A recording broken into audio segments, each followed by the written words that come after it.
करून देणार आहे. ते बाकीच्या सगळ्या शिष्यांना प्रश्न पडलं, प्रत्येक जण विचारतो, प्रभू मी तर नाही ना तो. कदाचित आजचा संदेश, आजचं शिक्षण ऐकून तुम्ही स्वतःला प्रश्न करणार, प्रभू ते मी तर नाही ना, बदल झालेली व्यक्ती. आणि शास्त्रामध्ये प्रत्येक गोष्ट तुमच्यासाठी अगदी क्लिअर आहे. इथं कुठल्याही प्रकारचं झाकलेली गोष्ट नाहीये, कोणतीच गोष्ट झाकून ठेवलेली नाही. तुमची अवस्था, तुमची सध्याची स्थिती, आत्मिक जीवनाची तुमची पातळी या ठिकाणामध्ये शास्त्रातून तुम्हाला दाखवायचं. तुमची आत्मिक पातळी काय, तुम्ही कोणत्या लेवलवरती आहात. वाचूया निर्गमाचं पुस्तक 32वा अध्याय, त्याची 1 पासून 8 पर्यंतची वचनं आपण वाचणार आहोत. निर्गमाचं पुस्तक 32वा अध्याय 1 पासून 8 पर्यंतची वचनं वाचूया आपण. मोशेला पर्वतावरून उतरण्यास विलंब लागला असे लोकांनी पाहिले. मोशेला पर्वतावरून उतरण्यास विलंब लागला असे लोकांनी पाहिले. असे लोकांना पाहिलं. तेव्हा ते अहरोनाभोवती जमून त्याला म्हणाले, उठ आमच्या पुढे चालतील, उठ आमच्या पुढे चालतील, असे देव आमच्यासाठी बनव, कारण आम्हाला मिस्र देशातून बाहेर आणणारा हा मनुष्य. मोशे याचे काय झालं हे आम्हाला कळत नाही. तेव्हा अहरोनानं त्यांना सांगितलं की तुमच्या स्त्रिया पुत्र व कन्या यांच्या कानातलं सोन्याची कुंडले काढून माझ्याकडे घेऊन या. मग सर्व लोकांनी आपल्या कानातील सोन्याची कुंडलं काढून अहरोनाकडे आणली. त्यांनी ती त्याच्या हातून घेऊन त्याचे एक वासरू ओतून त्याला कोरणीने कोरले. तेव्हा ते म्हणू लागले की हे हे इस्रायला, ज्या देवानं तुला मिस्र देशातून आणले आहे, ते हेच तुझे देव. हे पाहून अहरोनानं त्याच्या पुढे एक वेदी बांधली आणि असे जाहीर केले की उद्या परमेश्वराप्रित्यर्थ उत्सव करायचा आहे. म्हणून दुसऱ्या दिवशी लोकांनी पहाटे सुटून होमार्पणे अर्पणे केली, शांत अर्पण केली. ते खाया प्यायला बसले आणि मग उठून खेळू लागले. तेव्हा परमेश्वर मोशेला म्हणाला, चल खाली उतर, कारण ज्या लोकांना तू मिस्र देशातून आणलं ते बिघडले आहेत. ज्या मार्गाने त्यांनी जावं म्हणून मी त्यांना आज्ञा केली होती. मार्ग लवकरच सोडून ते बहकून गेला आहे. त्यांनी एक ओतीव वासरू करून त्याची पूजा अर्चा केली. त्याला बली अर्पण केले. हे इस्रायला, ज्यांनी तुला मिस्र देशातून आणले आहे, तेच हे तुझे देव असे ते म्हणू लागले आहे. आता या 8 वचनापर्यंत तुम्ही वाचलं तर त्याचं टायटल किंवा त्याचं जे हेडिंग आहे, त्याचं पहिलं कारण तुम्ही पाहाल, आध्यात्मिक नेतृत्वाचा अभाव. बघण्याचं पहिलं कारण आध्यात्मिक नेतृत्वाचा अभाव. कसं काय म्हणाल आध्यात्मिक नेतृत्वाचा अभाव? बघा, परमेश्वरानं मोशेला ज्या दिवशी तो जन्माला आला त्या दिवशीच त्याच्या संबंधानं म्हटलं होतं की देव या मोशेची नियुक्ती इस्रायल लोकांचा उद्धार करण्यासाठी करणार. देवाची निवड जी आहे ना, तो व्यक्ती असं म्हटलं, हे माझ्या सेवका याकोबा, तुला आईच्या गर्भाशयामध्ये घडलंय आणि तेव्हापासूनच तुला मी हाक मारलेली आहे. या मोशेला देवानं हाक मारली होती. किंवा आईच्या गर्भात होता तेव्हा, जेव्हा एक दृष्टांत, एक स्वप्न देवानं दाखवलं याकोबाला आणि तो त्याला म्हटला की त्याला निद्रा लागली आणि तो म्हटला 450 वर्ष लोक माझ्या बंदिवासामध्ये असतील, 450 वर्ष, आणि मग मी त्यांचा उद्धार करेन. आता देवानं 450 वर्षाचा बंदिवास पाठवून एक नेतृत्व देव या लोकांना देणार होता आणि ती नेतृत्व स्पिरिच्युअल, आत्मिक नेतृत्व होतं. परंतु झालं काय माहिती का, ज्या मोशेचं नेतृत्व इस्रायल लोकांनी स्वीकारलं, ज्या मोशेनं या लोकांना चालवताना मोठे मिरॅकल्स, चमत्कार दाखवले, अतिशय अद्भुत प्रकारचे चमत्कार. कुठले चमत्कार माहिती का? तांबडा समुद्र दुवांगला आणि त्या तांबड्या समुद्रामध्ये कोरड्या जमिनीवरती चालत तसं समुद्रामधून चालले. दोन्ही बाजूला पाण्याच्या भिंती, फारोचे रथ आणि घोडे समुद्राच्या खोल तळाशी गडप झाले.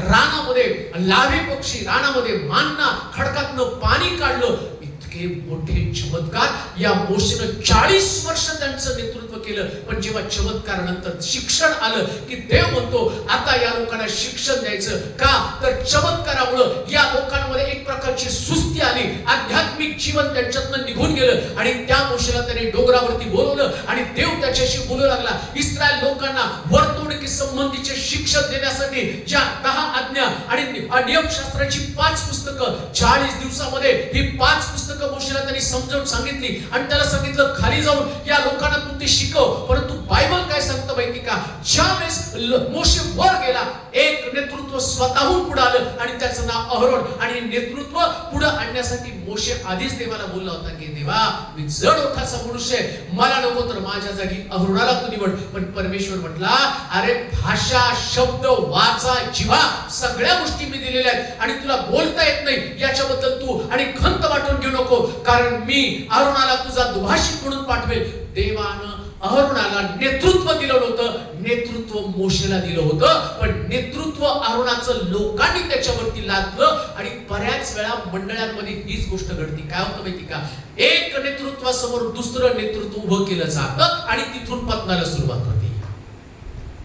एक नेतृत्व असतं.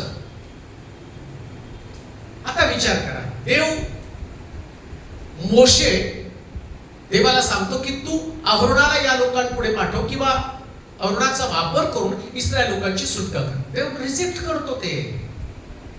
आता जे देवानं नाकारलं ते यहुदी लोकांनी स्वीकारलं. ते अहरोनासमोर आले आणि घडलं. किती दिवसात घडलं माहिती का, 40 दिवसामध्ये घडलं. हा डोंगरावरती गेला मोशे आणि इकडे खाली लोक ओरडायला लागले आमच्यासाठी देव दे. आता बघा तुम्ही विचार करा, हे आध्यात्मिक नेतृत्व जर चुकलं ना, या अहरोनकडे लोक आले आणि ते लोक म्हणतात की तू आमच्यासाठी देव बनव, आमच्यासाठी देव बनव. लक्षात घ्या, एक मंडळी, एक चर्च या नात्यानं जे नेतृत्व स्पिरिच्युअल जे देवानं दिलेलं असतं ना, त्या नेतृत्वाच्या अधीन राहून तुम्हाला चालावं लागतं. ते नेतृत्व देवापासून असतं. देवानं निवडलेली व्यक्ती असते. देव त्याला हातामध्ये घेऊन चालत असतो. देवाला त्या व्यक्तीचे स्वभाव, त्याचे विचार, तो कसं वर्तन करणार आहे, त्याच्यातून कोणत्या चुका करणार, सगळं प्रभूला ठाऊक असतं. मोशे चुकला नाही यशातला भाग नाही. इकडं मोशे डोंगरावरती गेला आणि डोंगरावरून खाली येत असताना ज्या चुका त्यानं केल्या, प्रभूनं त्याला सांगितलं दगडी पाट्या त्या खाली येऊन तुला लोकांना द्यायच्या. मोशेनं त्या पाट्या फोडल्या. चुकला मोशे. खडकाशी बोल सांगितलं तेव्हा त्यानं खडकावरती काठी आपटली. तिथेही तो चुकला मोशे. मोशेकडनं चुका घडल्या नाहीत का?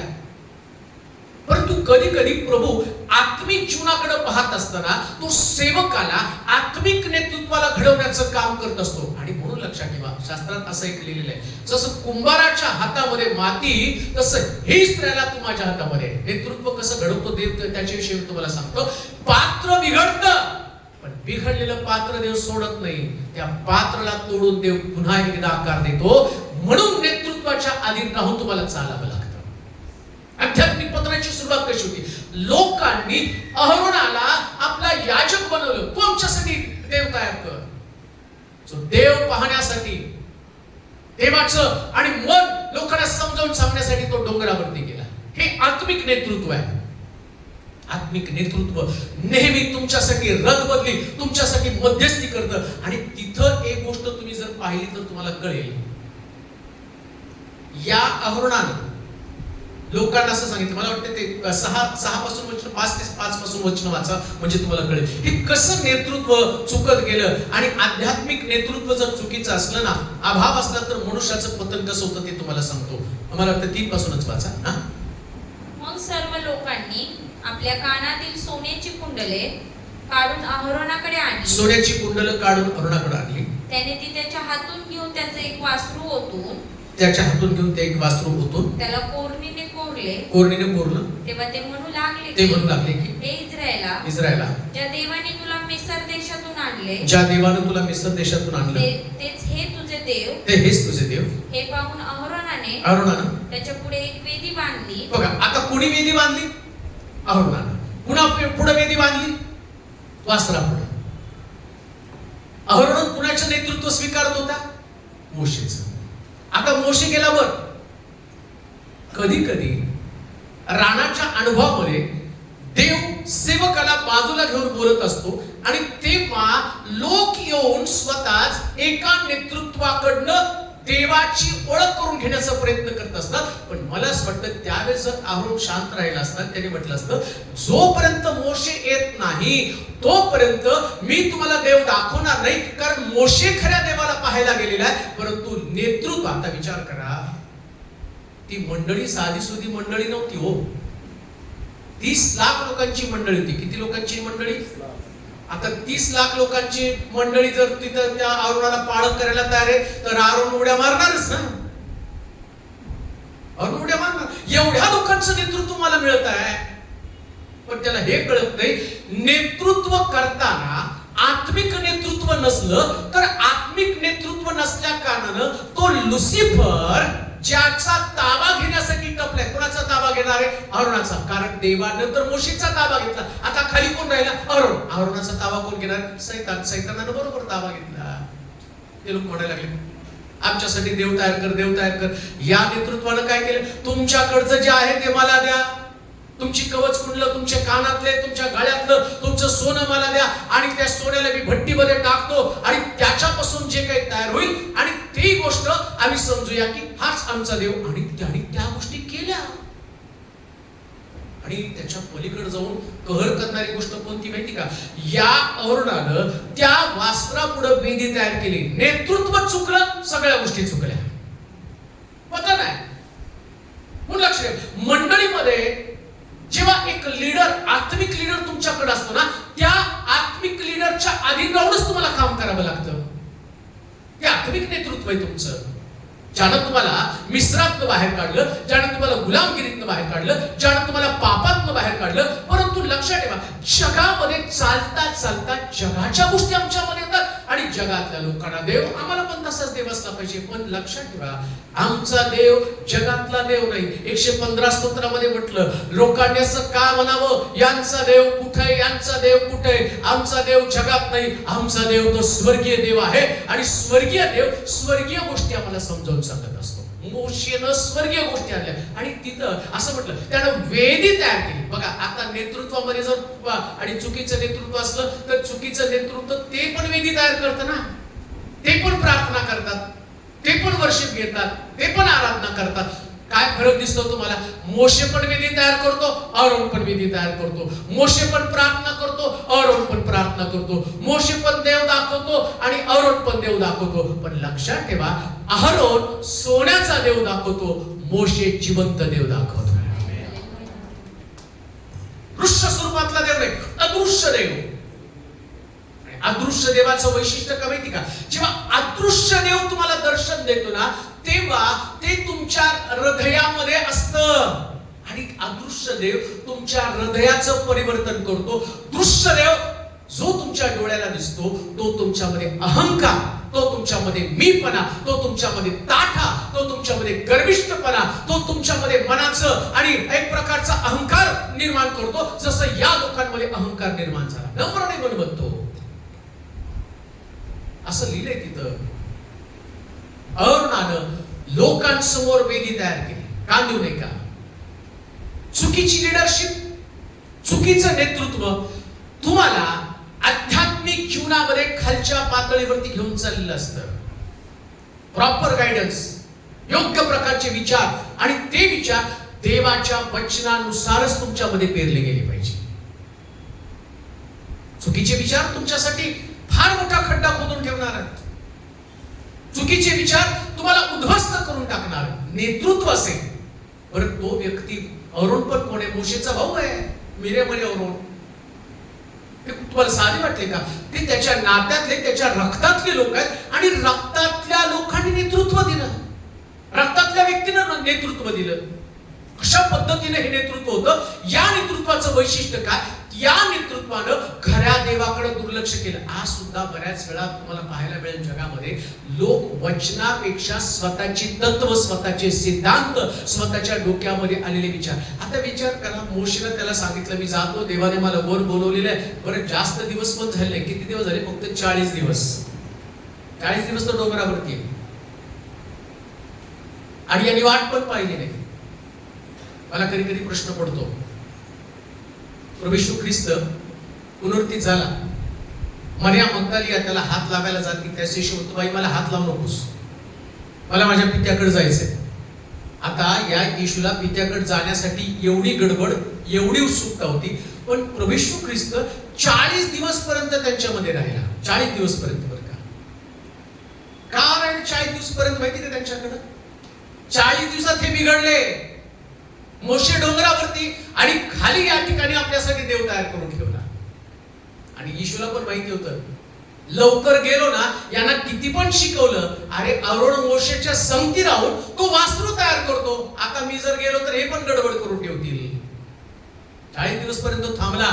आणि 10 तो काय म्हटलं माहिती का जाताना? 10 त्या 40 दिवसांपर्यंत प्रत्येकाला दर्शन दिलं आणि सांगितलं मी जिवंत आहे, मी जिवंत आहे. आणि 500 शिष्यांना त्यांनी दर्शन दिलं आणि दर्शन देऊन म्हटलं यरूशलेमेमध्ये माडीवरती एकत्र जावा, मी तुमच्यासाठी कैवारी आत्मा पाठवेल, पवित्र आत्मा तुमच्यावर तुम्हाला सामर्थ्य प्राप्त होईल. म्हणजे त्याला माहिती होतं माझ्यानंतर एक आत्मिक नेतृत्व आवश्यक आहे त्यांना, आणि ते आत्मिक नेतृत्व पवित्र आत्म्याशिवाय कोणी करू शकणार नाही. आध्यात्मिक नेतृत्व ज्याच्याकडे, त्याच्याकडे पवित्र आत्मा असला पाहिजे. पवित्र आत्मा, मार्गदर्शक कोण? पवित्र आत्मा. ज्याला पवित्र आत्मा नाही त्याने नेतृत्वच करायचं नसतं. अर्णाकडे कुठे पवित्र आत्मा? पवित्र आत्मा त्याच्याकडे असता तर त्यांनी वास्तू तयार केलं नसतं ना. पण म्हटलं संदेश त्यांची पार तुम्ही फळांवरून करा, दाणांवरून करू नका. कारण लक्षात ठेवा, पवित्र आत्म्याच्या द्वारे निष्पन्न होणार फळ, नेतृत्वामध्ये फळ असतं. शांती, प्रीती, आनंद, सहनशीलता, ममता, चांगुलपण, इंद्रिय दमन, जे आत्म्याच्या द्वारे असणार फळ ते नेतृत्वामध्ये असतं. एखाद्या व्यक्तीमध्ये राग आहे, द्वेष आहे, मत्सर आहे, हेवा आहे, ते नेतृत्व कुचकामाचं आहे, चुकीचं नेतृत्व आहे. जसं या मोहाला भुलला कोण? अरोन. लक्षात ठेवा, मोहाला भुलल्यानंतर अरोनानं नेतृत्व स्वीकारलं आणि परमेश्वर त्या अरोनाच्या बरोबर नव्हता. लक्षात ठेवा, लोकांनी जरी नेतृत्व दिलं असेल, पण एवढं मोठं नेतृत्व करताना जर देवच बरोबर नसेल तर नेतृत्वाची किंमत शून्य असणार आहे. आणि लोकांचं पण आध्यात्मिक पतन ठरलेलं आहे, आत्मिक जीवनामध्ये त्यांचं पतन ठरलेलं आहे. म्हणून तुमचं पतन होऊ नये, आत्मिक जीवनामध्ये तुम्ही टिकून राहावं, याच्यासाठी पवित्र आत्म्याने भरलेल्या नेतृत्वाची तुम्हाला गरज आहे. पवित्र आत्म्याने भरलेले लोक. आणि तुम्हाला सांगतो, पहिल्या मंडळीचं वैशिष्ट्य काय? जी मंडळी पहिली स्थापन झाली, ख्रिस्तानं जी मंडळी स्थापन केली, या मंडळीमध्ये जर तुम्ही पाहाल तर तिथं असं लिहिलं, स्तेफन जो वाढपी आहे ना, ते म्हटले वाढप्याचं काम करायला सुद्धा पवित्र आत्म्याने भरलेले लोक पाठवले. पवित्र आत्म्याने वाढायला सुद्धा पवित्र आत्म्याने भरलेले लोक आहेत. ते नेतृत्व आहे. साधे साधे काम करण्यासाठी सुद्धा पवित्र आत्म्याची गरज आहे. हे नेतृत्वाची किंमत. आज प्रश्न तोच आहे, आम्ही आत्मिक नेतृत्व स्वीकारत आहोत का त्या अरुणासारखं दैहिक नेतृत्व जो लोकांनी त्याच्यावरती नेतृत्व लागतं? एक देव नेतृत्व लागतो आणि दुसरे लोक नेतृत्व लागतात. अरुणाला सांगितलं तू आम्हाला नेतृत्व दे, आणि अरुण त्याची नेतृत्व करण्यासाठी तयार झाला. पुढे काय म्हटले वाचा बरं त्याच्यामध्ये? ते म्हटले आणि त्यांनी त्याच्याकडे सोनं दिलं.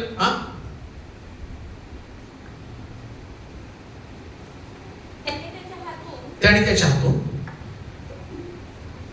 हातून घेऊन त्याचं एक वासरू ओतून त्याला कोरणीने कोरलं. तेव्हा ते म्हणू लागले, हे इस्रायला, ज्या देवाने तुला मिस्र देशातून आणले आहे, तेच हे तुझे देव. हे पाहून अहरोनाने त्याच्या पुढे एक वेदी बांधली आणि असे जाहीर केले की उद्या परमेश्वराप्रित्यर्थ उत्सव करायचा आहे. दुसऱ्या दिवशी लोकांनी पहाटे सुटून होमार्पणे. आता बघा इकडं तो काय म्हणतो, आध्यात्मिक जीवन दाखवण्यासाठी अरुण काय म्हणतो की परमेश्वरासाठी आपल्याला उत्सव करायचा आहे. परमेश्वर कोण आहे? वास्तू. बघा गफलत कशी होती, तुमचा गोंधळ कसा होतो. ज्या गोष्टी आत्मिक नाही त्या गोष्टी तुम्हाला आत्मिक वाटू लागतात. ती तर आत्मिक गोष्ट नाहीच आहे ना. वासरूप केलं, वासरू समोर वेदी केली, पण तिथं आत्मिक देव कुठे आहे, आत्मिक जीवन कुठे आहे.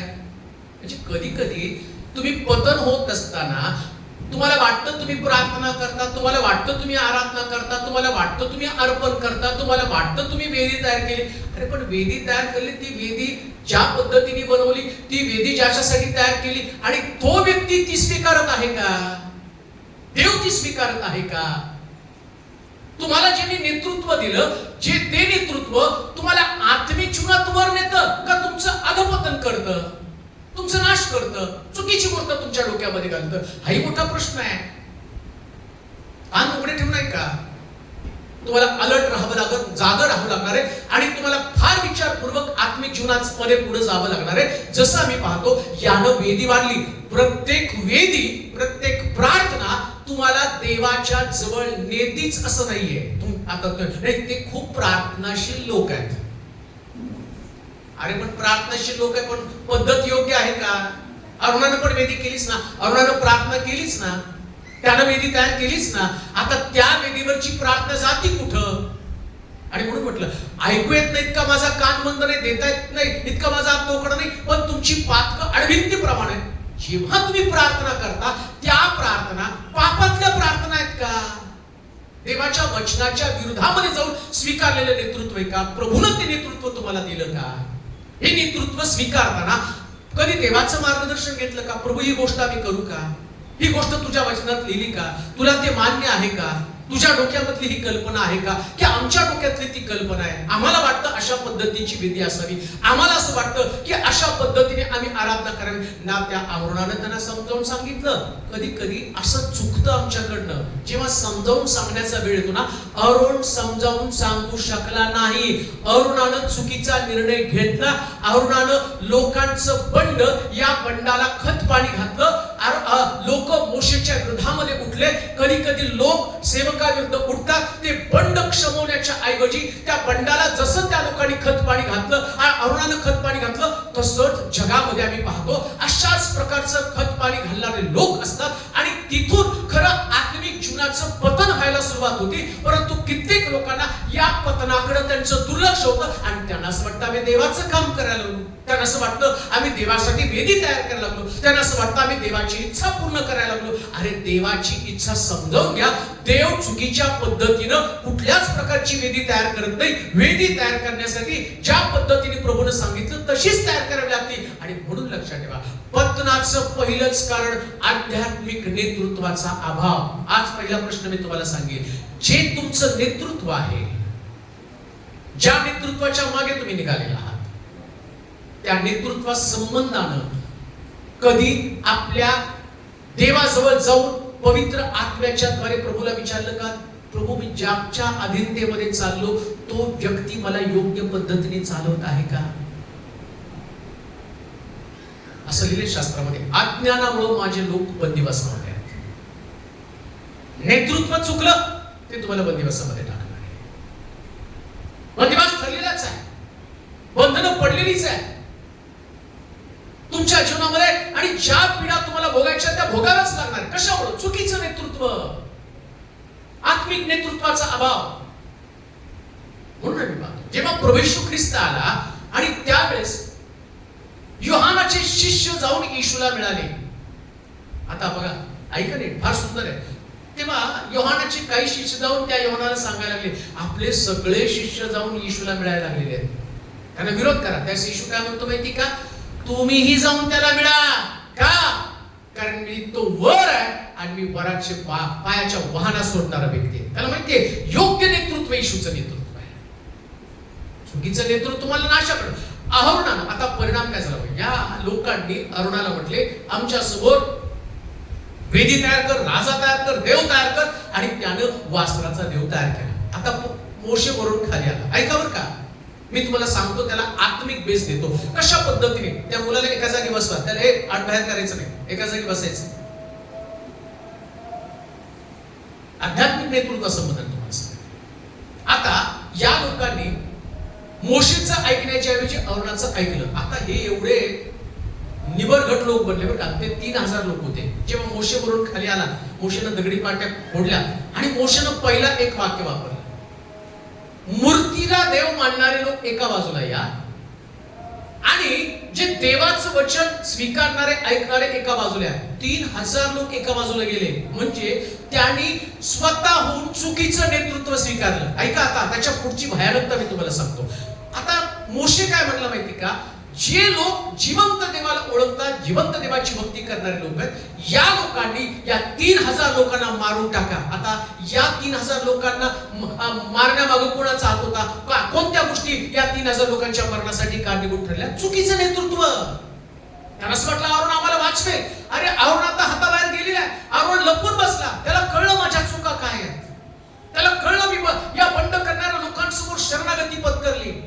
त्याला उभं राहून सांगायचं होतं. मोशे आल्यानंतर देव त्याच्याशी बोलेल, मी तुमची लिडरशिप करणार नाही, मी तुमच्या पुढे चालणार नाही. परंतु आम्ही पाहतो अरुणानं चुकीची लिडरशिप हातामध्ये घेतली आणि लिडरशिपचा परिणाम या 3000 लोकांना त्या दिवशी मारलं गेलं. लक्षात ठेवा, जर आध्यात्मिक नेतृत्वाचा अभाव असेल, स्पिरिच्युअल आणि गायडन्स तुम्हाला नसेल, तर ज्या पद्धतीनं 3000 लोक मेले, तुम्ही आत्मिक जीवनामध्ये तसेच मरणार आहात. आत्मिक जीवनामध्ये तुम्हाला कोणी उभं करू शकणार नाही. लक्षात ठेवा, पवित्र आत्म्यानं भरलं जाणं गरजेचं आहे. म्हणून जेव्हा प्रभू येशू ख्रिस्त आणि स्वर्गात गेला आणि शिष्य 120 लोक माडीवरती पवित्र आत्म्यानं भरले, परंतु पवित्र आत्म्यानं भरलेले नीट ऐका, खान देऊ नका. जी गोष्ट मी तुम्हाला समजावून सांगत आहे, त्यास पेत्रला प्रभू येशू ख्रिस्तानं एक प्रश्न केला होता, पेत्रा माझ्यावर प्रीती करतोस का? तो म्हटला प्रभू तुलाच ठाऊक. नीट ऐका, तो म्हटला पेत्रा माझ्यावरती प्रीती करतो. 3दा प्रश्न केला, माझी मेंढरं चार, माझी कोकरं चार, माझी मेंढरं पाळ. हे 3 वाक्य आणि पेत्राच्या मुखातनं बाहेर पडले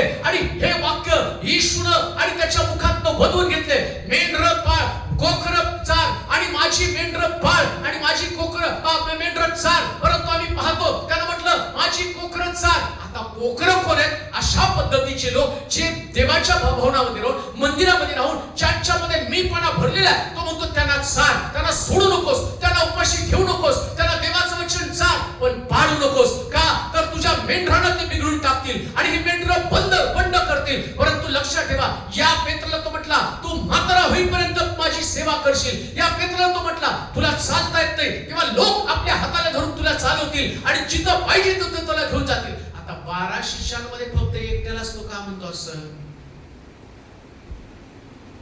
याचं कारण मी तुम्हाला सांगतो. आता 120 लोक माडीवरती पवित्र आत्म्यानं भरले.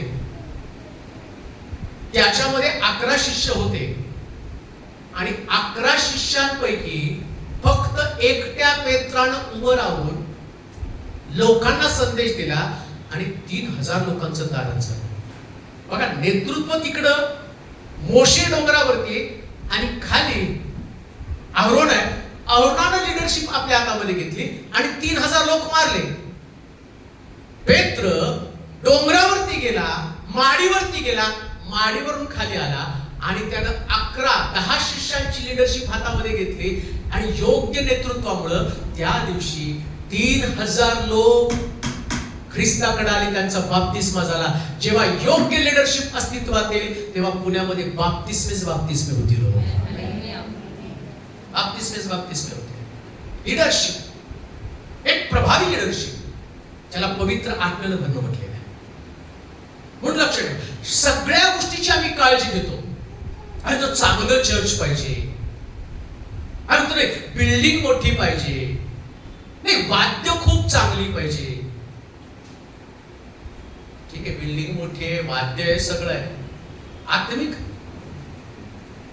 पवित्र आत्मा आहे. देवाचा आत्मा शिकवतो, देवाचा आत्मा चालवतो, देवाचा आत्मा घडवतो.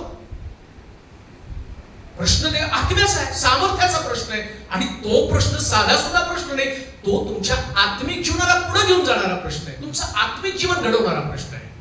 लोकांचं तारण आहे त्याच्यामध्ये, लोकांचा उद्धार लपलेला आहे त्याच्यामध्ये. आणि तुम्हाला सांगू का, म्हणून प्रभू येशू ख्रिस्त जेव्हा मंदिराकडे चालला, त्या शिष्य म्हटले काय सुंदर मंदिर आहे. मंदिराकडे त्यानं पाहिलं आणि खरंच सुंदर मंदिर होतं बरं का. शर्मणानं बांधलेल्या मंदिराचं वैशिष्ट्य जर तुम्ही बघितलं, इतकं सुंदर भव्य मंदिर ना, की त्या मंदिरामध्ये मंदिर बांधताना विटा टाकल्या, त्या विटांमध्ये सिमेंट नाही टाकलं त्याने टाकलं सोन्याचा मुलामा त्याला दिला. सोन्याला पातळ केलं आणि सिमेंट म्हणून सोनं भरलं आणि जिथं खाचा होत्या ना त्या ठिकाणामध्ये पाचू आणि माणिक आणि मोती त्यानं भरले. एवढं सुंदर मंदिर. आणि लोक म्हणले किती सुंदर मंदिर आहे. येशू म्हणले पाडून मी 3 दिवसामध्ये उभं करेल. हा त्याला माहितीये या बिल्डिंग कडे अरे करून गेला बिल्डिंग बंद केव्हाच बाहेर. मंदिरातनं पवित्र आत्मा निघून गेला. म्हणून येशू ज्यावेळेस क्रूसावर जाण्याच्या अगोदर त्या मंदिरात गेला आणि काय म्हणला, माझ्या पित्याच्या ग्रहाला प्रार्थनागृह म्हणतील तुम्ही चोर आणि लुटारूची गुहा केली का. तर त्या मंदिरामध्ये सुंदर मंदिर. आता त्या मंदिरात काय बोललो होतो माहिती का, जनावरांचा बाजार. चर्च मध्ये जनावरांचा बाजार. काय होतं तिथं, कबूतर विकली जात होते. काय मंदिराची अवस्था, कबूतर विकली जात आहेत. आता तो म्हणतो कितीतरी. मग येशू ख्रिस्तानं लोकांना डोंगरावरती जाऊन वचन सांगितलं. डोंगरावरती लोकांचं जीवन बदललं. डोंगरावरती चमत्कार घडला. आत्मिक नेतृत्व जेव्हा बरोबर असतं ना तेव्हा चमत्कार म्हणेल तिथं घडला जातो.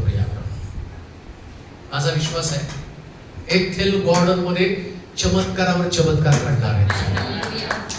चमत्कारावर चमत्कार घडणार आहे. आणि प्रभू त्याच्यासाठी आता मंदिर शोधत बसत नाही. का तर मंदिरात आत्मा गेला निघून. लोक आता मंदिरात अडकून पडलेले, चर्च मध्ये अडकून पडलेले. योग्य नेतृत्व, प्रभावी नेतृत्व. म्हणून पतनाचं पहिलं कारण आध्यात्मिक नेतृत्वाचा अभाव. तुम्हाला मार्गदर्शन करणारा, तुम्हाला चालवणारा व्यक्ती कोण आहे? पवित्र आत्म्याने भरलेला व्यक्ती आहे का? खरंच तो देवाच्या आत्म्याच्या अधीन आहे का? तुम्हाला जे मार्गदर्शन मिळतं त्या मार्गदर्शनामध्ये देवाचं वचन आणि पवित्र आत्मा हे दोघं जर तुम्हाला पुढे घेऊन जात आहेत का? वचन जर तुमच्याकडे नसेल, पवित्र आत्मा जर तुमच्याकडे नसेल, तर लक्षात ठेवा या जगामध्ये भले भले लोक असणार आहेत. भले भले लोक असणार आहेत. कसं बोलता पाळक साहेब तुम्ही? सत्य बोलतो. का माहिती का? तो प्रत्येक आत्म्याचा विश्वास धरू नका. आता आमच्याकडे काय प्रॉब्लेम आहे, त्याने येऊन सांगितलं डोक्यावर ठेवलं तुमचं असं असं आहे. अरे देवाच्या आत्म्यानं भरला. नुसतं प्रगटीकरण केलं, तुमचं काहीतरी सांगितलं, तुमची भविष्यवाणी केली, तुम्ही आता देवाच्या आत्म्यानं तो भरला. आणि शास्त्र सांगतं प्रत्येक आत्म्याचा विश्वास धरू नको. अहो नेतृत्वच तुम्हाला माहित नाही. तुमच्याकडं कशा पद्धतीने त्या संदेष्टाला आणि पारखावं तुम्हाला माहिती का? संदेष्टाला पारखण्याची पद्धत आहे. एक संदेष्टा आहे, तो संदेष्टा ओळखण्याची पद्धत, आणि तुम्हाला ती कुणालाच माहित नाही. काय माहिती का पद्धत? संदेष्टा ओळखण्याची पद्धत. येशू ख्रिस्त जेव्हा त्या शिमोनाच्या घरामध्ये जेवत होता, मरिया येते त्याच्या पायावरती आलाबस्तर खोपी होती. एक वाक्य त्या ठिकाणचे लोक बोलते. हा जर संदेष्टा असताना तर कोण स्त्री त्याच्या पायाला हात लावत आहे हे त्याला ओळखता आलं असतं. संदेष्टा ओळखायचा की ती कोण स्त्री आहे, म्हणजे तिचं जीवन, तिचं चरित्र, तिच्या अंतःकरणातल्या गोष्टी, तिचं बॅकग्राऊंड, सगळ्या गोष्टी ते ओळखायचं. कोण? संदेष्टा. तेवढ्यावरच नाही बरं का, असं लिहिलंय शास्त्रामध्ये, नीट आहे का? विश्वासणारे प्राणघातक पदार्थ पेले तरी ते त्याला बाधणार नाही. हे संदेष्टा संबंधाने आहे. संदेष्टाला पारखण्याची यहुदी लोकांची पद्धत काय होती माहिती का? जर तो खरा संदेष्टा आहे तर त्याला विषबाधा त्याला करायची की तो मरतो का बघा बा, तो मरतो का? आणि जर तो मेला तर ते म्हणतो हा संदेष्टा नाहीये. एवढं संदेष्टाच्या बाबतीमध्ये. आता आमच्याकडे आम्ही संदेष्टा, तो आला, त्याने डोक्यावर हात ठेवलं, त्याने सांगितलं ते लिंबू पोरले, तिथं अमकं झालं, तिथं तमकं झालं, आणि तुमचं असं आहे, तुमच्यावरती झालं. आम्ही म्हटलं संदेष्टा डिक्लेअर झालं, तो प्रॉफिट झाला आणि सुरू झालं. तिथं आत्मिक नेतृत्व माहित नसल्या कारणानं तुमचं पतन व्हायला सुरुवात होतं. आणि त्याच्यानंतर तो सांगल ती पूर्व दिशा. हो, घर बांधला म्हणलं की घर बदललं. मला आठवतंय की व्यक्ती या पुण्यामध्ये सुद्धा कसं आहे, फार पूर्वी मला एक कॉल होता. म्हटलं की मी अमक्या एका समाजातला व्यक्ती आहे, मी ख्रिस्ताला स्वीकारलं, पण माझं फार नुकसान झालं ईश्वराला स्वीकारल्यामुळे, आणि आता मी रस्त्यावरती राहतो. आणि मग त्याने त्याची स्टोरी सांगायला सुरुवात केली. म्हटलं माझं फार सुंदर घर, ज्याची किंमत जवळजवळ 70 लाख होती. आणि मग एक देवाचा सेवक माझ्या घरी, आध्यात्मिक नेतृत्वामुळे कसं पतन होतं ते मी तुम्हाला सांगतो. एक सेवक माझ्या घरी आला आणि त्या सेवकानं माझं घर पाहिलं. माझा छान बंगला होता, प्रभूकडे नुकतंच आलो होतो. तो म्हटला की हे घर तुम्हाला विकावं लागणार आहे, कारण या घरामध्ये मला देवानं दाखवलं की या घरामध्ये सैतान काम करत आहे. आता तो नवीन प्रभूकडे आलेला व्यक्ती तो घाबरला आणि मग म्हटला ते घर मी विकलं, 70 लाखाला ते घर विकलं, आणि मग तो म्हटला की तुला 70 लाखाचा 7 लाख रुपये दशांश मला द्यावा लागेल. ठीक आहे, दशांश तर द्यावा लागेल, हा वेगळा आहे. परंतु त्यानं ते घर 70 लाखाला विकलं आणि त्याच्यानंतर त्याच्याकडचं घर गेलं, आणि तो व्यक्ती आत्मिक जीवनामध्ये एवढा निराश झाला, तो म्हटला मी चर्चला जायचं बंद केलं कारण मला घर मिळालं नाही, मी रस्त्यावरती आलो, सगळं काही माझं निघून गेलं. बघा, आता नेतृत्व असतं. जर समजा त्या घरामध्ये भूत आहे, मग संदेष्टाचं काम भूताला घालवायला पाहिजे ना त्याने. का संदेष्टानेच म्हटलं पाहिजे या घरात भूत आहेत, तुम्ही बाजूला पडा. आणि मग गाणे कशाला वो देखो भागा शैतान, वो देखो. अरे शैतान ने भागा, तू भागे. आणि तुम्ही पण त्यांना पळवायला लागला. आता झालं काय, तुमचं आत्मिक नुकसान. मग ते काय म्हणतात, हे ठिकाण तुमचं चांगलं नाही, हे घर तुमच्यासाठी चांगलं नाही, ही जागा तुमच्यासाठी चांगली नाही. मी सोलापूरमध्ये गेल्यावरती, आता सोलापूरचा मी नाही, आता मी पुण्याचा आहे, पण तुम्हाला तिथली एक साक्ष सांगतो. तिथे गेल्यावरती चर्चला जागा पाहिली, ते जागा पाहिल्यावरती घेतली आम्ही जागा. मग ते लोक म्हटले तुम्ही कसं काय होतं जागा घेतली. म्हटलं काय झालं. आणि तिथं काहीतरी असे दगडाचे असे मोठे मोठे कॉलम होते, ते कॉलम तिथं होते, आणि त्याच्यावर बसून आम्ही गप्पा मारलो, जेवायला लागलो. कुठं बसला तुम्ही. म्हटलं कुठं. हे 300-300 वर्षाचे थडगे आहेत, याच्यामध्ये माणसं पुरलेत, हे शेताचं राखण करायला येत आहेत, आणि ते रात्रीची येतात. तुम्हाला भीती नाही वाटत का. आम्ही त्यांनाच घालवायला आलो. ते आम्हाला बघून जाणार आहे, कारण आम्हाला माहिती जिथं देवाचं मंदिर आहे तिथं सैतान कधी थांबत नाही. पण आत्मिक नेतृत्व जर तुमचं कमकुवत असेल तर ते नेतृत्व तुम्हाला ठिकाण बदलावं लागतं. परंतु लक्षात ठेवा, ज्याच्या आत्मिक नेतृत्व खंबीर असतं ना, तो यहोशूवाला जसं म्हणतो, यहोशूवा ज्या भूमीवर तू आहे ती भूमी मी तुला देऊन टाकलेली आहे. तुमचं पतन होऊ शकत नाही, तुम्ही खंबीर असता देवाच्या बाबतीमध्ये, विचारांच्या बाबतीमध्ये. हे विचार तुमचे पक्के आहेत, कधी तुम्हाला त्या गोष्टी दिसणार नाही. आणि तुम्हाला ज्या प्रकारचा प्रभाव तुमच्या जीवनावरती, नेतृत्व चुकीचं आहे, चुकीचं नेतृत्व तुम्हाला चुकीच्या मार्गामध्ये घेऊन जातं, आणि त्याच्यामुळं तुमची आत्मिक हानी आणि नुकसान बनतं, आत्मिक तुमची हानी बनते. तुम्ही ज्या पद्धतीचे मजबूत विश्वासणारे बनायला पाहिजे, तुम्ही बारीक सारी गोष्टीला घाबरता हो, बारीक सारी गोष्टीला घाबरता. शास्त्रात असं लिहिलंय, देवाच्या वचनामध्ये असं शिकवलं, तू अग्नीतनं चालशील त्यावेळेस ते तुला जळणार नाही, आणि जलातनं चालशील तेव्हा ते तुला बुडवणार नाही.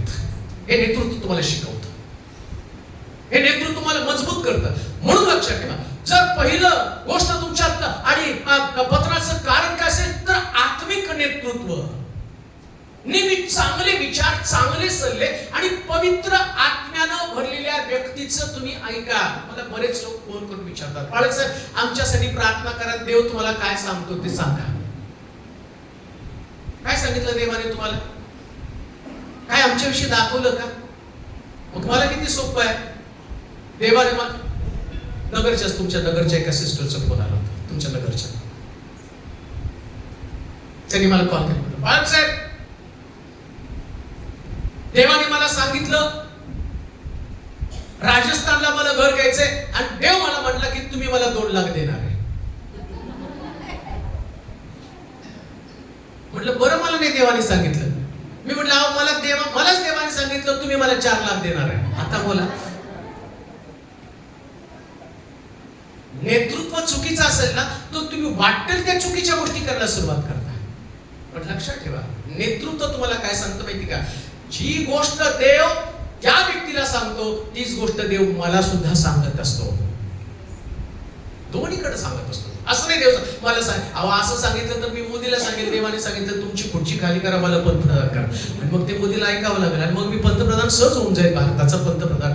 असं नसतंय. तिकडे देव मोदीलाही सांगतो, इकडे मलाही सांगतो. मोदी स्वतःपणे येतो, अरे मला देवाने दाखवलं, मग मला पण देवाने दाखवलं. लक्षात ठेवा, आत्मिक नेतृत्व तुम्हाला पुढे घेऊन जात असतं, आणि आत्मिक नेतृत्व तुम्हाला पतनापासून दूर राखतं. म्हणून पतनाचं कारणच काय, आत्मिक नेतृत्वाचा अभाव. आत्म्यानं भरलं, पवित्र आत्म्याचं सामर्थ्य तुमच्यामध्ये आहे का. पवित्र आत्म्यानं भरलेल्या लोकांच्या बाजूने तुम्ही उभे आहात का. तुम्ही उपासना करता, आराधना करता. इकडं यहुदी लोक, इस्रायल लोक आराधना करतायत, पण वासनाची आराधना करत आहे, ते मूर्ती समोर नाचत आहे. कधी कधी तुम्ही प्रार्थना करता, पण तुम्ही मूर्ती पूजा करता हे लक्षात येत नाही. कशी काय मूर्ती पूजा? अहो नेतृत्व चुकलं. त्यानं तुम्ही मागितलेली गोष्ट त्यांना दिलेली, त्याला देवाला प्रश्न नाही केला. मोशेनं देवाला प्रश्न केला होता, देवा तुझी इच्छा आहे का? तुम्हाला हा मोशे विचारतो, तुला वाटतं का मी तिथे जावं? चिन्ह दाखव. अरुण कुठे विचारतो, या लोकांचं नेतृत्व मी करू का? तो चिन्ह दाखव मला. तू माझ्या बरोबर असलं तर मला चिन्ह दाखव. देव म्हणतो तुझ्या हातामध्ये काय? तो म्हटला काठी. सोड जमिनीवरती. आणि काठीचा साप झाला. अरुणाकडे कुठं काठी आहे? कुठं काठी सोडतोय? कुठं काठीचा साप होतोय? कुठे चमत्कार घडवतो? लक्षात ठेवा, जे नेतृत्व प्रभू देतो ना, त्या नेतृत्वाबरोबर देव त्याला सामर्थ्य सुद्धा देत असतो. आणि सामर्थ्य देणारं नेतृत्व तुम्हाला मिश्रात न करण्यात घेऊन जातं. जर ज्या नेतृत्वामध्ये सामर्थ्य नसतं, ते नेतृत्व मिश्रात तुम्हाला मरणाकडे घेऊन जातं. आणि म्हणून लक्षात ठेवा, खरं नेतृत्व तुम्हाला जीवनाकडे घेऊन जाणारं नेतृत्व आहे. खरं नेतृत्व, आत्मिक नेतृत्व. म्हणून पतनाचं पहिलं कारण आत्मिक नेतृत्वाचा अभाव. दुसरं कारण आपण पाहणार आहोत पहिले राजे 11 अध्याय आणि त्याचं 4थं वचन. पहिले राजे 11 अध्याय 4थं वचन. दुसरं कारण आपण पाहणार आहोत. एकच कारण आपल्याला पाहता येईल. पहिलं कारण पाहिलं आत्मिक नेतृत्वाचा अभाव. शल्मोन म्हातारा झाला तेव्हा त्याच्या बायकांनी त्याचे मन शल्मोन म्हातारा झाला तेव्हा त्याच्या बायकांनी त्याचं मन अन्य देवांकडे वळवलं. त्याचा बाप दावीद याचं मन परमेश्वराकडे पूर्णपणे असे त्याप्रमाणे त्याचे नसेल. आता पहा, पहिलं कारण पाहिलं आत्मिक नेतृत्वाचा अभाव. पवित्र आत्म्याने भरलेल्या व्यक्ती याच्या मार्गदर्शनात तुम्ही चालत नाही. लक्षात ठेवा, दावीद, या दाविदाच्या मुळे 2 व्यक्ती मेल्या. कोण व्यक्ती मेल्या? कराचा कोष नेताना बैलगाडीची ठेच लागली. काय नाव? कोण मेले? आठवतं ना तुम्हाला? कराचा कोष घेऊन जाताना उज्जा आणि आयु, उज्जा आणि आयु हे दोघं जण मेले. का मेले होते? कारण काय त्याचं कारण मी तुम्हाला सांगतो. आत्मिक नेतृत्व किती महत्वाचं आहे. दावीद विचारतो की कराचा कोष आपल्यामधनं बाहेर कसा गेला? वरिष्ठांनी कसा कराचा कोष नेला? ते म्हटले त्यांनी काय केलं, बैलगाडीला गाय झोपली आणि त्यांनी दगडी पाट्या त्याच्यावरती ठेवल्या आणि वासरू, व्यालेली गाय आहे, त्याच्या वासरूला ओढलं आणि कराचा कोष त्यांच्याकडे गेला. आता देवानं मार्गदर्शन केलं होतं. कराचा कोष कसा द्यायचा? याजकानं 4 कड्या त्या कराच्या कोशाच्या त्या पाठीला 4 कड्या, पुढं 2 मागं 2 आणि त्याच्यामध्ये दांडा घालायचा आणि याजकानं आपल्या खांद्यावरती द्यायचा. आता दाविदानं काय केलं माहिती का? याजकांना विचारण्याच्या ऐवजी सहस्त्रपती, शतपती सगळे भारी भारी लोक त्याला विचारलं कसं काय करायचं. यांनी जगातला नियम सांगितला. देवाचा नियम कुठे आहे? देवाचा नियम खांद्यावरती द्यायचा. तसं जगामध्ये पण अकडचं जग चालवायचं. तुला काय वाटतं चिम्या? मला काय वाटतं सोम्या? आणि तुझं मत काय? बबल्या, तुला बबल्या छबल्याने चर्च चाललं तर मरतील आयो आणि उज्जो. आम्ही म्हणाल का? तुम्हाला काय वाटतं ब्रदर? तुम्हाला कसं चालायचं? पाळकाला बाजूला करा, आपण चालू. तुम्ही तर आयो आणि उज्जो मारायला निघाले. तुम्ही कुठे आत्मिक नेतृत्व स्वीकारत आहात? आत्मिक नेतृत्व स्वीकारताना जेव्हा आत्मिक नेतृत्व असतं ते नेतृत्व बरोबर जातं. आता काय घडलं माहिती का? आयु आणि उज्जूची चूक काय घडली बघा. देव कसं करतो, आत्मिक नेतृत्व चुकलं हे दाखवण्यासाठी देव कसं करतो आणि ते तुम्हाला सांगतो. बरोबर बैलगाडी चालता चालता दगड आला आणि दगड आल्यावर गाडी ठेचकाळली आणि आय्यो आणि उज्जू म्हणतात अरे कराचा कोष पडू नये. त्याच्यात बरेच लोक पाळ गेला ना. आता देवाचं सानिध्य आपण हात लावला त्यांना कराच्या कोशाला. पावर माझ्यामध्ये, पावर माझ्यामध्ये. अरे पावर तुझ्यात नाही, पावर कराच्या कोशामध्ये. आणि कराचा कोश याजकानच खांद्यावरती व्हायचा असतो. याजकानच खांद्यावरती व्हायचा असतो. याजकानं आपल्या खांद्यावरती कराचा कोश आहे. इकडं आय्यो उज्जोनं हात लावला. लक्षात ठेवा, देवाला त्याच्या व्यवस्थेला हात लावणारा व्यक्ती कधीच पसंत पडत नाही. व्यवस्था देवाची आहे आणि देवाचं वचनच त्याला हात लावत असतं. वचन हात लावतो, बाकी कोणी हात लावायचं. व्यवस्था देवाची आहे. व्यवस्था करून ठेवली प्रभूनं आणि त्याच व्यवस्थेनुसार सगळं काही चालू असतं. देवाच्या व्यवस्थेला कोणी सुद्धा हात लावू शकत नाही. अय्यो उज्जोनं हात लावला. हात कसा लावायचा ते मी तुम्हाला सांगतो. ऐका बरं का. मला अजून दुसऱ्या मुद्द्यावर मी यायलाच नाही, पहिल्याच मुद्द्यावर देव मला फिरवत आहे. मी दुसरा मुद्दा वाचून घेतला, पण परत मला देव तिथे कसा हात लावायचा ते मी तुम्हाला सांगतो. आता कर्राचा कोश दावीदपुरामध्ये आणण्यासाठी दावीद निघाला आणि ते अय्यो जे मेल्यावर तो म्हणतो नको बाबा, हा कर्राचा कोश आपल्याकडे नको, आणि त्याने दुसरीकडे नेऊन ठेवला. आता ज्याच्या घरामध्ये कराचा कोष नेऊन ठेवला असं लिहिलंय, आता त्याचं नाव मला आठवना, पण ज्याच्या घरात कराचा कोष ठेवला, बायबल सांगतं देवानं त्याला बरकत दिली. आता हात लावायचा पण कसा, कराचा कोष माझ्या घरामध्ये राहावा, ही मला हात लावण्याची पद्धत आहे. अयोग्य सारखं नाही, मी पडू दिला नाही. अयोग्य देवाने त्यांना का मारलं माहिती का? अयोग्यनी स्टोरी रंगवून रंगवून सांगितली असती त्याच्या पिढ्यान नाही का. एकदा कराचा कोष घेऊन निघालो आणि बैलगाडीला गाय चुकली, वासरू पुढे चाललं, खड्डा आला आणि बघा कराचा कोष पडत होता. तेवढ्यात आम्ही हात लावला आणि कराचा कोष पडू दिला नाही आणि आम्ही कराचा कोष सुरक्षित ठेवला. प्रभूला या स्टोऱ्या ऐकण्यात इंटरेस्ट नव्हता. तो म्हटला मी कराचा कोष अशा व्यक्तीच्या घरामध्ये जाईल, तो कराच्या कोशाला हात लावणार नाही, पण कराचा कोष आपल्या घरामध्ये ठेवेल. आणि कराचा कोष ज्याच्या घरामध्ये असेल, मी त्याच्या घराला बरकत देईल. इकडे दावीदाला कळलं, अरे कराचा कोष जिथं ठेवून आला, देवाने त्याला बरकत दिली. लक्षात ठेवा, व्यवस्थेला अशा पद्धतीने हात लावा की जेव्हा व्यवस्थेला तुम्ही हात लावाल, देवाचं सानिध्य टिकून राहील, देवाची समक्षता टिकून राहील, आणि देवाची समक्षता टिकवून आणणाऱ्या लोकांना देव बरकत दिल्याशिवाय राहत नाही. अशा पद्धतीने आत्मिक नेतृत्व असतं. आणि म्हणून पवार ब्रदरला मी सांगेल, तुम्ही ज्या व्यवस्थेला हात लावला, हे जे तुम्ही स्टेज दिलं ना, बरकत प्रभू तुम्हाला दिल्याशिवाय राहणार नाही.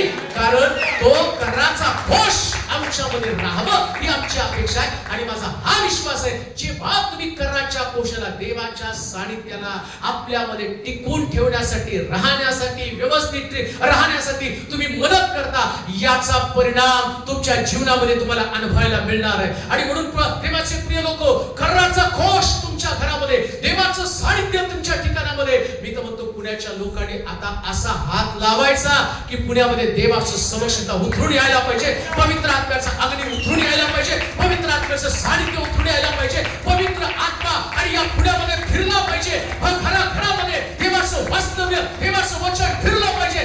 असं देवाचं वचन आणि पवित्र आत्मा उतरून यावा. तो अग्नी उतरून आल्यानंतर या महाराष्ट्राला कळेल, देव काम करत आहे, पवित्र आत्मा काम करत आहे. आणि या पवित्र आत्म्याला आमच्यामध्ये आणण्यासाठी देव तुम्हाला नेतृत्व देत आहे. देवान तुम्हाला नेतृत्व देत. कसलं असलं नेतृत्व, जो कराचा कोश आमच्यामध्ये ठेवण्यासाठी. व्यवस्थेला हात नाही लावायचा, पण कराच्या कोशाला आपल्या घरामध्ये ठेवायचं. अजून मी तुम्हाला सांगतो, कसं व्यवस्थेमध्ये कराचा कोश तुमच्याकडे. काही वाद्य वाजवता येतं, या गाता येतं, समोर या, काउन्सिलिंग करता येतं, लोकांशी बोलता येतं. 4 लोकांना जाऊन सांगा इथं बायबल स्टडीचा आहे. आम्ही चर्च बदलत नाही, आम्ही जीवन बदलतो. आणि लक्षात ठेवा, कोणतंही चर्च तुम्हाला स्वर्गात नेणार नाही. लिहून या माझ्याकडनं, मी पण चर्चचा पाळक होतो, आमचं जात का नाही शंका आहे. आता चर्च नेणार नाही तुम्हाला स्वर्गाच्या राज्यात. हे 100% तुम्हाला नेणार, हे तुम्हाला नेणार आहे का? हे 100% तुम्हाला नेणार आहे. मग आता तुमचं काम काय? मला काय केल्यानं पवित्र आत्मा उतरून येईल? व्यवस्था कशी टिकून राहील? अग्नी कसा टिकून राहील? जो अग्नी गेला, मंदिरातनं निघून गेला, मंडपामधनं निघून गेला, तो आत्मा निघून गेला, परत पवित्र आत्मा कसा येईल? माडीवरती आलेला पवित्र आत्मा परत कसा येईल? ते नेतृत्व तुम्हाला करायचं.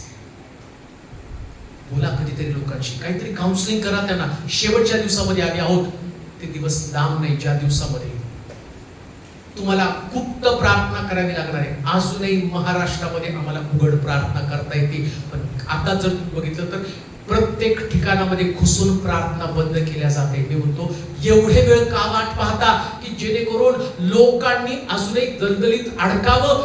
मला आठवतं की त्यावेळेस 30 वर्षापूर्वी आणि ते गाणं गाताना तेव्हा पण मी रडायचो, कोण जाएगा प्रभू तू मुझको भेज. आणि त्याच वाटत घेत बघ चुके हे, आणि कोण जाणार आहे, कोण जाणार आहे. आणि त्या सगळी मोकळीता होती, हो, सगळी मोकळीता होती. रस्त्यावरती उभं राहून ट्रॅक्स पाठवू शकत होता, लोकांच्या घरामध्ये जाऊन त्यांना बोलू शकत होता. आता परिस्थिती एवढी कठीण झाली, आता कसं काय लोकांपर्यंत पोहोचणार? पण अजूनही मोकळीकता आहे, अजूनही मोकळीकता आहे.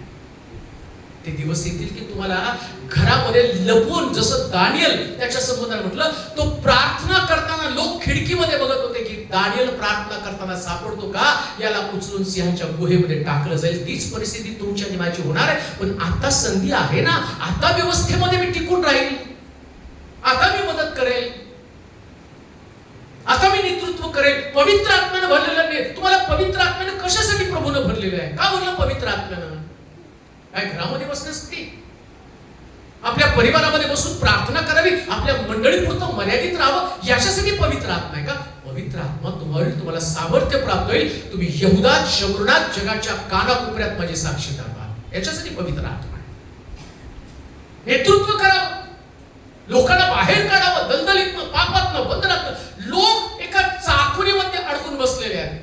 चाकोरीमध्ये, मी माझं चर्च, मी माझी मंडळी, मी माझा परिवार, मी माझं जीवन, बस याच्या बाहेरचं मी काय विचार करणार? मला त्याच्याशी काही संबंध नाही. अहो लक्षात ठेवा, देव कोणत्याही मंडळीला नेण्यासाठी येणार नाही. जर प्रभूनं तसं लिहिलं असतं तर फार बरं झालं असतं. असं म्हटलं असतं ना, नाही मी अमक्या चर्चला नेण्यासाठी येणार आहे, सगळेजण तिकडेच घुसले असते, त्याच्याकडनं मिळणार नाही. तर तो म्हटला मी वधूला नेण्यासाठी येणार आहे. कुणाला नेण्यासाठी येणार आहे? वधूला. आणि ती ख्रिस्ताची वधू. कुणाची वधू? लेवल ख्रिस्ताचं पाहिजे बरं का, बाकी कुठलं नाही. तुम्हाला कोणत्या चर्चचं लेवल स्वर्गात नेणार नाही, पण ख्रिस्ताची. आता ख्रिस्ताच्या वधूचं वैशिष्ट्य काय ते मी तुम्हाला सांगतो. त्याच्या वधूला त्यानं वचनरूपी जलस्नानानं शुद्ध केलं. कशानं? वचनानं शुद्ध करणार आहे. म्हणून तर बायबल स्टडी आहे. वधूला शुद्ध करावं, ख्रिस्ताचं लेवल तिला लागावं, ख्रिस्ताच्या लेवलमुळे त्याचा प्रवेश स्वर्गाच्या राज्यामध्ये होणार. वचन तुम्हाला शुद्ध करतं, नेतृत्व तुम्हाला शुद्ध करतं. आत्मिक नेतृत्वाचा अभाव असल्या कारणानं पवित्र शास्त्र सांगतं त्या लोकांचं पतन झालं. एकच मुद्दा आज मी तुम्हाला सांगितला, जवळजवळ 10 मुद्दे आहेत. आणि मला असं वाटतं की 10 मुद्द्यांचा हा स्टडी मी कंटिन्यू ठेवेल. आणि जसं जसं अजून बऱ्याच लोकांना माहित नाही तर बायबल स्टडी चालला, त्याच्यानंतर नवीन जे असणारे शास्त्रभाग, जे कुणीच ऐकले नाहीत, कधी ऐकले नाहीत, असे शास्त्रभाग त्याचा आपण स्टडी चालू करणार आहोत. पण जाता जाता मी तुम्हाला सांगेल, तुम्ही एकटे येऊ नका. का तुम्हाला सांगतो? कारण हे सगळं बंद होणार आहे. ऐका, सगळं बंद होणार आहे. असं लिहिले शास्त्रामध्ये, शेवटच्या दिवसामध्ये अन्न पाण्याचं नव्हे तर माझ्या वचनाचा दुष्काळ पडेल. पण आता संधी आहे ना, आता संधी आहे ना देवाचं वचन ऐकण्याचं, देवाचं वचन स्वीकारण्याचं, बदल करण्याचं, प्रार्थना करण्याची. इतकी सुंदर संधी प्रभूने आम्हाला दिलेली आहे. मग ती आम्ही का दवडावी? हात जोडून विनंती करतो, तुमच्या प्रिय लोकांचा नाश होऊ देऊ नका, अजिबात नाश होऊ देऊ नका. तुमच्या प्रिय लोकांना प्रभूकडे वळवा आणि त्यांना वळवण्यासाठी मेहनत घ्या. न जाणो एखादं वचन एका व्यक्तीच्या जीवनामध्ये एवढा मोठा बदल करेल, तो व्यक्ती ख्रिस्तामध्ये स्थिर होईल आणि त्याचं प्रतिफळ देव तुम्हाला आल्यावरती देईल. त्याच उद्देशानं इथं मी आलेलो आहे आणि हा बायबल स्टडी चालू केला. देवाचे प्रिय लोक, जाता जाता मी पुन्हा तुम्हाला सांगेन, आत्मिक नेतृत्व जर नसेल तर ती व्यक्ती अधपतन झाल्याशिवाय राहत नाही. आज रात्री देवाकडे प्रार्थना करा, देवा मला आत्मिक नेतृत्व स्वीकारण्यासाठी सहाय्य कर. आपल्या जागेवरती आपण उभं राहूया. आपले डोळे आपण बंद करूया, आपले डोळे आपण बंद करू, आपल्या मान आपण झोपूया, आपले मस्तक आपण